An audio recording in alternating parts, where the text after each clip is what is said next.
Hello dear students, it's Kiran going to tell you about reduced syllabus of CBSE board 2020 to 2021 only.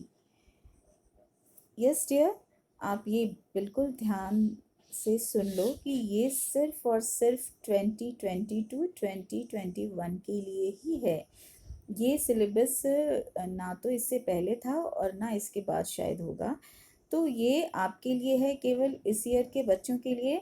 तो आप एक बार ध्यान से देख लो, मैं यहाँ पे कुछ सिलेबस आपको दे रही हूँ। हो सकता है यहाँ मैंने ऑलमोस्ट सभी को टाइप कर लिया है, ये अवेलेबल बुक है आपके पास, पर मैं आपको टाइप करके ही समझाना चाहती हूँ क्योंकि इससे वीडियो का साइज़ थोड़ा छोटा हो जाता है।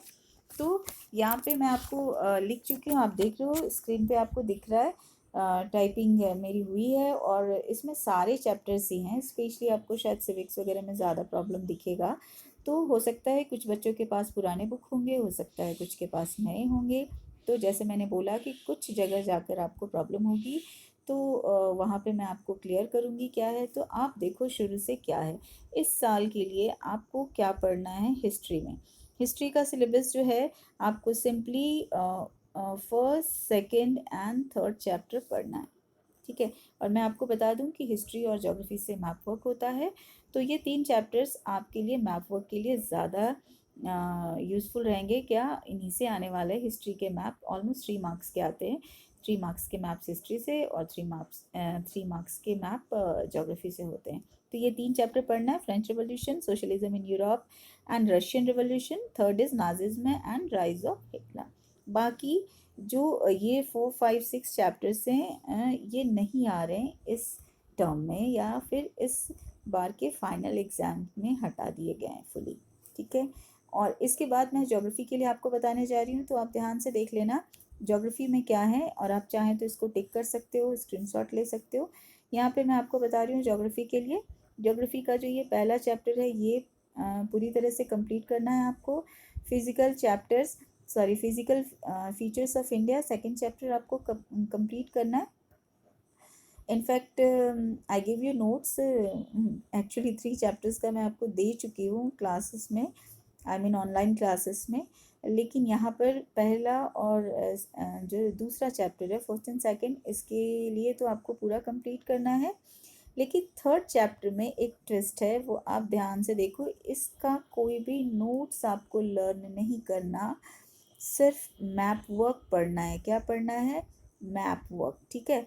ये वाले चीज़ के लिए सिर्फ आपको मैप बनाना है, या मैप जो मैंने दिया है उसकी प्रैक्टिस होगी। और ऑनलाइन भी ऐसे वीडियोस भी मैं आपको पोस्ट करूँगी जब वहाँ तक पहुँचूँगी। अभी तो इकोनॉमिक्स दे रही हूँ। तो आपको मैं ये बता दूं कि ड्रेनेज को आप सिर्फ मैप वर्क के लिए देखोगे, ठीक है। यहाँ पर आप कंफ्यूज मत होना, ड्रेनेज जो है सिर्फ मैप वर्क के लिए है। और इसके बाद चैप्टर 4 5 आपको फुली पढ़ना है और चैप्टर 6 नहीं पढ़ना है। फिर से एक बार मैं बताऊँ आपको, chapter 1, chapter 2, chapter 4 and chapter 5 आपको पढ़ना है, और जो है इसके अलावा नहीं पढ़ना है। Let me clear once again, फिर मैं आपको एक बार ज्योग्राफी का बता दूं कि ताकि आपको मैं पूरा ही दिखा सकूं। तो यहाँ पे मैं एक बार फिर से बताऊं, पहला chapter first second and fourth and fifth आपको पढ़ना है। 6 चैप्टर नहीं पढ़ना, पूरे ईयर के लिए बता रही हूँ।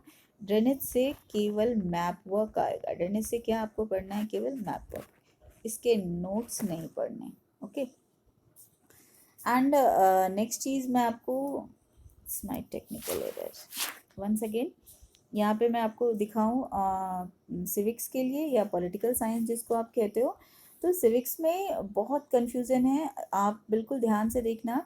कुछ बच्चों के पास जो प्रीवियस ईयर के बुक होंगे, तो उनके पास इनफैक्ट प्रीवियस ईयर भी ये प्रिंट हो गया था। थोड़े पुराने बुक्स जो यूज़ कर रहे हो उनके लिए इस तरीके से जो मैंने यहाँ टाइप किया हुआ है ये होगा। लेकिन जो नए बच्चे होंगे उनका फर्स्ट चैप्टर ही ये होगा, यानी वो चैप्टर हट चुका है। तो वो वैसे ही आपको नहीं पढ़ना है, ठीक है। डेमोक्रेसी इन कंटेम्प्रेरी वर्ल्ड, जिनके पास ओल्ड बुक है वो आप काट लो, वो पहले ही कट चुका था। और आपका जो पहला चैप्टर होगा, जिनके पास नई बुक होगी उनमें ये पहला चैप्टर होगा। तो प्लीज़ कंफ्यूज मत होना, नाम से आप उसे आइडेंटिफाई करो, यानी what is democracy, Y democracy, okay. और ये जो है जो थर्ड चैप्टर है, हो सकता है न्यू बुक में ये सेकंड चैप्टर हो सकता नहीं है, सिर्फ मैंने इसको यहाँ इसलिए किया कि बहुत से बच्चे हैं जिनके पास प्रीवियस बुक्स हैं। तो कॉन्स्टिट्यूशनल डिज़ाइन में क्या है, तो फर्स्ट टॉपिक जो मैं आपको पढ़ा चुकी हूँ ऑनलाइन क्लासेस में, लेकिन इसका जो फर्स्ट टॉपिक है वो नहीं है। जो इसका फर्स्ट टॉपिक होगा वो बुक खोलो, आपको दिख जाएगा, that is democratic constitution in south Africa.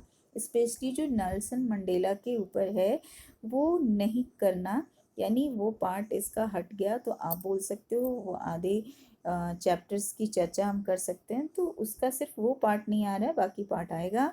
और इसके अलावा चैप्टर 4 कंप्लीट आएगा, चैप्टर 5 पूरी तरीके से आएगा, और चैप्टर 6 नहीं आएगा। फिर से एक बार देखो, यानी चैप्टर 1 तो है ही नहीं, और नए बुक में है ही नहीं, जो उसमें आपको यहीं से होगा। तो चैप्टर 2 यानी what is democracy, Y democracy पढ़ना है, कॉन्स्टिट्यूशन डिज़ाइन पढ़ना है, लेकिन उसका पहला पार्ट जो है that is democratic constitution in south Africa, वो नहीं पढ़ना है। और उसके बाद चैप्टर 4 और चैप्टर 5 पढ़ना है, that is erectile politics and working of institution पढ़ना है, डेमोक्रेटिक राइट नहीं पढ़ना है। ओके, इकोनॉमिक्स में कुछ खास नहीं, इकोनॉमिक्स में केवल 4 चैप्टर आप काट लो और बाकी तीनों आपको पढ़ने हैं, ठीक है, जो मैं ऑलरेडी ऑनलाइन क्लासेस में नोट्स दे चुकी हूँ। लेकिन हाँ, अब मैं आपके वीडियोस अपलोड कर रही हूँ, और ऑलमोस्ट मैं इकोनॉमिक्स के चैप्टर 1 और चैप्टर 2 के नोट्स डाल भी चुकी हूँ। आज आपका जो वीकली टेस्ट है वो मैं ऑनलाइन क्लासेस में लूँगी, और इसके भी वीडियोस फिर अपलोड करूँगी। So dear, thank you for watching, और आप पढ़ाई करो। और इससे ज़्यादा तो क्या कहूँगी, जो सिलेबस रिड्यूस हो गए हैं, तो स्पेशली उस सब्जेक्ट का सिलेबस पूरा ही पढ़ लेना जो आपको लगता है कि आप आने वाले क्लासेस में आगे परस्यू करना चाहते हो, स्पेशली 11th-12th के लिए। तो मैथ साइंस ऐसी जो चीज़ें हैं उनके जो सिलेबस नहीं भी पढ़ाई हो रहे हैं या फिर अभी हटा दिए गए हैं, उनको भी आप करो, सो दैट कि आप आगे बेस अपना बना सको। Thank you dear, bye.